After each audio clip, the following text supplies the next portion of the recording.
ಈ ಒಂದು ವಿಶಿಷ್ಟತೆ ನಾನು ಇಲ್ಲಿ ನೋಡಿದ್ದು ಏನಪ್ಪ ಅಂತಂದರೆ, ಥಿಯರಿ ನೆಕ್ಸ್ಟ್, ಎಕ್ಸ್ಪೀರಿಯನ್ಸ್ ಫಸ್ಟ್. ನಾವು ವರ್ಷಾನುಗಟ್ಟಲೆ ಥಿಯರಿ ಮುಳುಗಿ ಇಂಟೆಲೆಕ್ಚುಯಲ್ ಇನ್ಫ್ಯಾಚುಯೇಷನ್ ಆಗಿಬಿಡುತ್ತೆ. ಬಟ್ ಅದು ಪ್ರಾಕ್ಟಿಕಲಿ ಅದನ್ನು ಫಸ್ಟ್ ಎಕ್ಸ್ಪೀರಿಯನ್ಸ್ ಮಾಡಿಸಿ ಅದ್ರ ಬಗ್ಗೆ ಡೀಟೇಲ್ ತಗೊಂಡು ಹೋಗಿ ಅದು ತುಂಬ ಇಷ್ಟ ಆಯಿತು. Seeing the people for what they are without hour bias of our memories ಅಂತ ಹೇಳಿ. ಆದರೆ ಅದನ್ನ ಸ್ವಲ್ಪ ಕಷ್ಟ, ಯಾಕಂದರೆ ನಾವು ನಮ್ಮ ಬಯಾಸ್ ತೊಗೊಂಡೇ ಬರ್ತೀವಿ.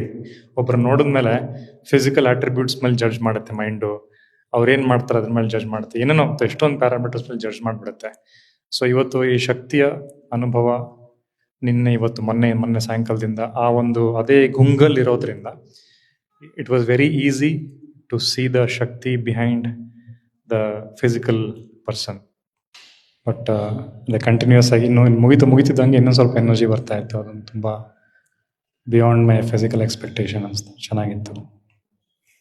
Very unique experience. Every segment was very well planned, deep ಆಗಿತ್ತು. Looking forward to deeper interactions. ಧನ್ಯವಾದ.